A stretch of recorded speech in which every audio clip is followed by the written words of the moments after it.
Ahoy there fellow pirates, Season 11 is here, bringing new content to Sea of Thieves. But a great many players are unsatisfied with this update, and indeed this pool of players are the same ones who've been largely saying this for every other update the game has had. That includes updates that are targeted towards their playstyle. The usual criticisms are that the updates don't actually contain new content and are instead focused on quality of life improvements, and when an update does add new content, the criticism is usually either that it's reduced the game's performance and that not enough content has been added to last a whole season. And I'm here to tell those people that, well, none of that matters. Sea of Thieves is not about tall tales, voyages and world events, not at its core anyway. You can sail around all day getting commendations and completing quests and making gold, but is that what makes the game entertaining and fulfilling? No, Sea of Thieves is a game which revolves around player interactions. Therefore, every update should, and indeed is, focused on increasing player interaction, some admittedly more successfully than others. Therefore, the best demographic to focus on when making updates is new players. Season 11 is very much targeted towards introducing new players to the game, for example, and even Safer Seas acts as a gateway for players who want to learn the game, go from their solo sessions to the high seas once they've learned the basics and want to unlock greater rewards. And of course, every player that buys a copy of the game fuels its development.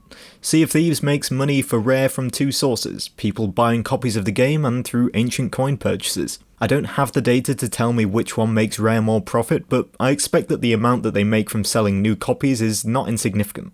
If they're not selling copies, we're not getting any updates at all, and by extension, we're getting dead servers. Yes, unfortunately in this society you must make a profit to deliver a service. If you want that to change, then campaign for a taxpayer-funded Sea of Thieves. Hashtag nationalise Sea of Thieves. Okay, here's another point.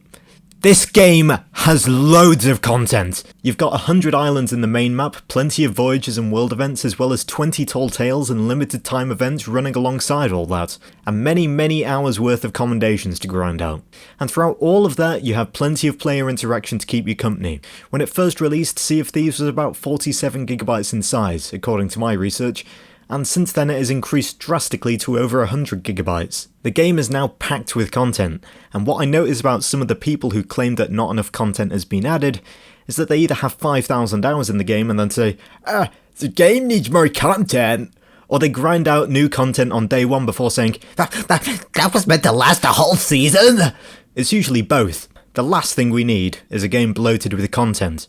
More content does not make a game any better, it just sort of makes it into a grey sludge where you don't really give a shit about anything anymore because you have so much of it. And let me tell you, a bigger download size is not going to bring in new players. It's only going to make people more reluctant to dedicate that much drive space to something they may not be 100% sure if they want. And this effectively adds to the price of the game in a way. Granted, that price is effectively refundable. If you feel as though you've experienced all of the game's content, easy solution, play something else. There's other games out there, Sea of Thieves isn't the only one you have to play, and honestly, if you have that much playtime, I think you've gotten your money's worth out of the 30 quid you paid up front for it. Hang on, I've just realised. This is an excellent opportunity for self-promotion! Maybe, if you're bored of Sea of Thieves, you could come and play on the String Island Network, my modded Minecraft server with custom ships, Sea of Thieves fish, the crate mod and furniture. The world generation splits the world into islands, so come join. Claim an island for your own, as long as it doesn't seem occupied, and establish a base on the String Island Network.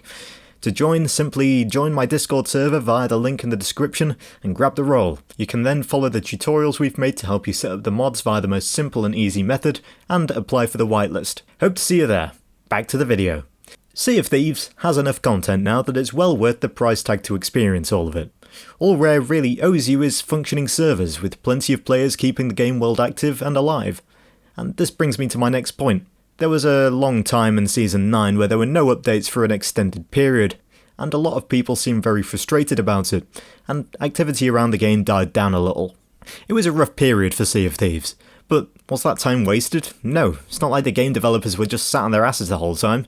No, they were sat on their asses making sure the game functioned, and they took their time with it rather than crunching to produce a potentially more broken update and miserable technical artists. There is a careful balance between working on making sure the game functions properly and adding new features, and when that balance shifts one way or the other, people notice.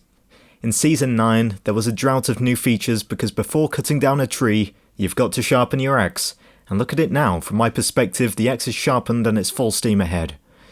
Game development is hard. Yeah, updates can be a little broken sometimes, but there's literally always going to be things that slip through the cracks, and you've just got to deal with that and send in those criticisms without being a dick about it and calling the people who work on the game incompetent. It's just not that simple. This game isn't like any other. If you take a step back, it's honestly incredible how unique and dynamic Sea of Thieves is, but that's a topic for another video.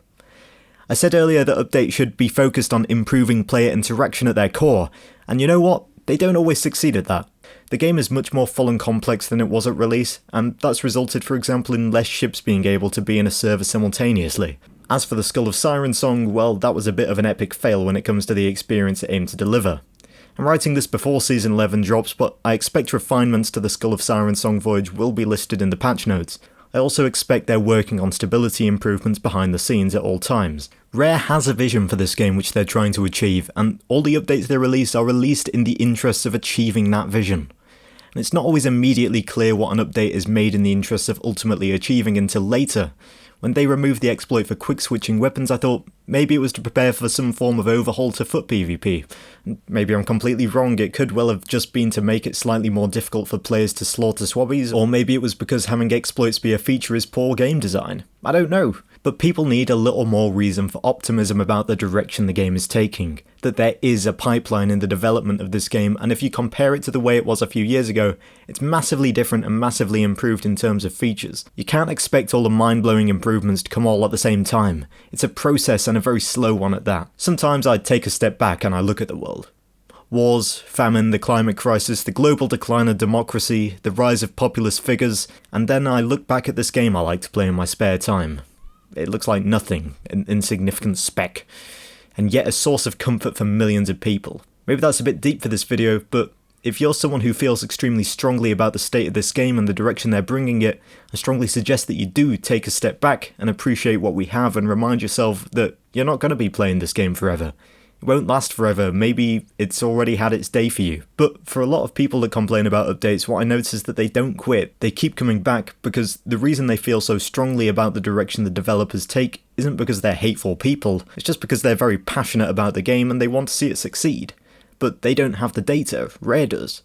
And they know how to interpret that data and how to use it to stimulate growth in the game's community.